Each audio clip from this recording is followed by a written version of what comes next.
Assalamualaikum warahmatullahi wabarakatuh. Sahabat beriman, terima kasih yang udah like dan subscribe. Saya doakan semoga diberkahi keselamatan dunia dan akhirat. Amin. Awal kisah ini, ratusan tahun sebelum lahirnya Nabi Muhammad. Saat sumur Zam-Zam hilang dan menurut catatan sejarah, yang dikumpulkan dari buku sejarah Ka'bah, karya Ali Husni Al-Butli. Berbagai teori muncul tentang apa dan bagaimana sumur ini hilang.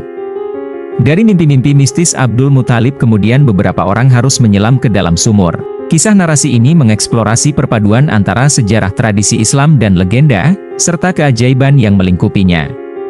Sumur Zam-Zam yang berada di Mekah, sebuah padang pasir tandus dan panas, terdapat sebuah misteri yang telah terlupakan selama berabad-abad, yakni sumur Zam-Zam. Saat itu Mekah dilanda kekeringan yang amat hebat, dan Abdul Muthalib seorang pemimpin terhormat merasa berat. Tanggung jawabnya yang ia pikul, tanggung jawabnya tidak cuma sebagai seorang pemimpin, tetapi juga sebagai penjaga kehormatan Ka'bah kala itu. Suatu malam, Abdul Muthalib tertidur lelap di Hijr Ismail, dan bermimpi ada sebuah sumur bernama Zam-Zam. Di dalam mimpinya ada sosok tak dikenal, memerintahkannya, "Galilah Taibah." Abdul Muthalib terbangun dengan kebingungan tentang arti mimpinya itu, dan malam berikutnya, sosok yang sama muncul namun dia tidak mengatakan apa-apa. Abdul Muthalib pun terbangun tanpa jawaban. Pada malam yang ketiga, mimpi itu datang lagi dengan lebih misterius. Keraguan dan rasa ingin tahu Abdul Muthalib semakin kuat, namun barulah saat malam itu memberikan instruksi yang jelas, "Galilah Zam-Zam, air yang tidak pernah kering. Engkau dapat memberi minuman haji dan ia bersih, darinya ada kotoran dan darah di gagak yang tuli dan di sarang semut."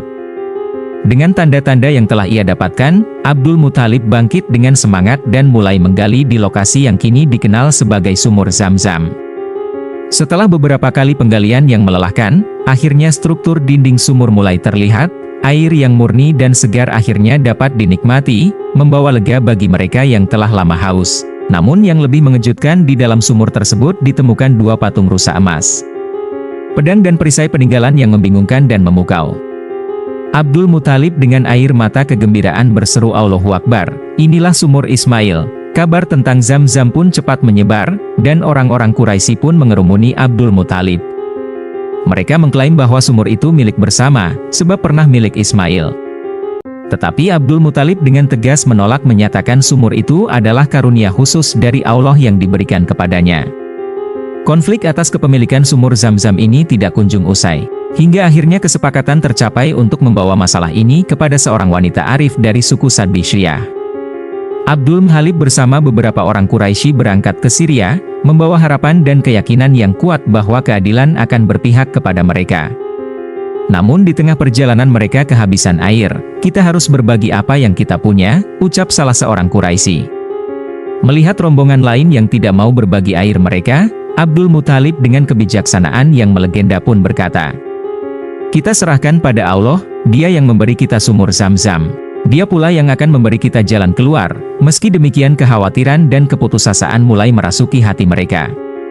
Dalam keadaan putus asa, Abdul Muthalib mengusul untuk menggali kuburan bagi setiap orang. Siapa tahu tidak sengaja bisa menemukan sumber air. "Jika salah satu dari kita mati, kita dapat menguburkannya dengan hormat," ucapannya dengan suara yang berat. Maka setiap orang mulai menggali lubang yang akan menjadi kuburannya sendiri. Namun pada hari kedua ketika semuanya tampak suram, Abdul Muthalib memberikan nasihat yang menggugah kepada mereka. "Kematian tanpa upaya adalah tindakan pengecut, mari kita cari air itu sampai nafas terakhir." Dengan keyakinan ini, dia menaiki untanya dan memulai pencarian air.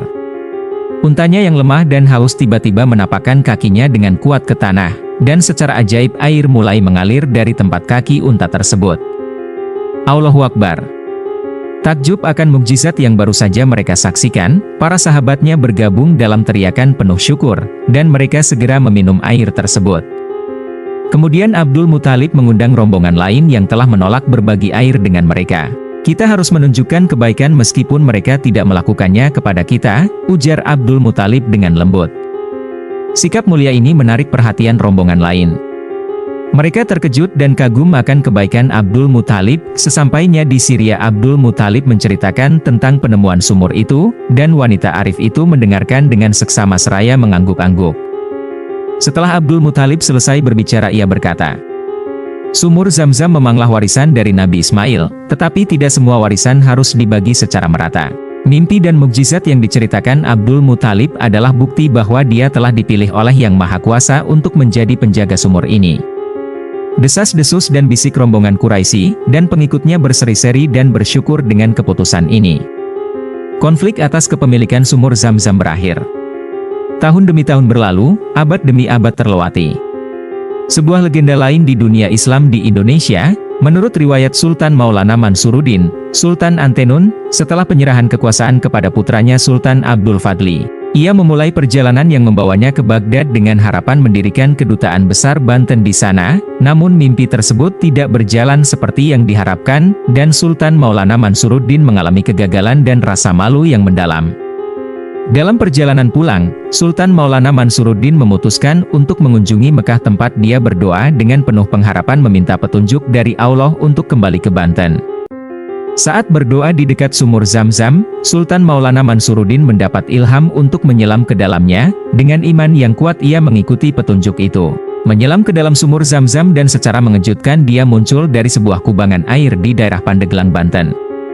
Kejadian ajaib ini tidak berhenti di situ, air terus mengalir dari tempat Sultan Maulana Mansuruddin muncul, dan penduduk setempat menganggap bahwa air itu berasal dari sumur Zam-Zam. Mereka beranggapan bahwa sumur itu telah bocor ke Banten. Untuk mencegah jamaah haji kekurangan air di Mekah, sebuah kitab Al-Quran ditempatkan di atas lubang tersebut dan kemudian berubah menjadi batu. Cerita Sultan Maulana Mansuruddin dan batu Quran menjadi legenda yang terkenal di Banten. Yang benar datangnya dari Allah, dan yang salah dari saya. Sampai jumpa di video selanjutnya. Assalamualaikum warahmatullahi wabarakatuh.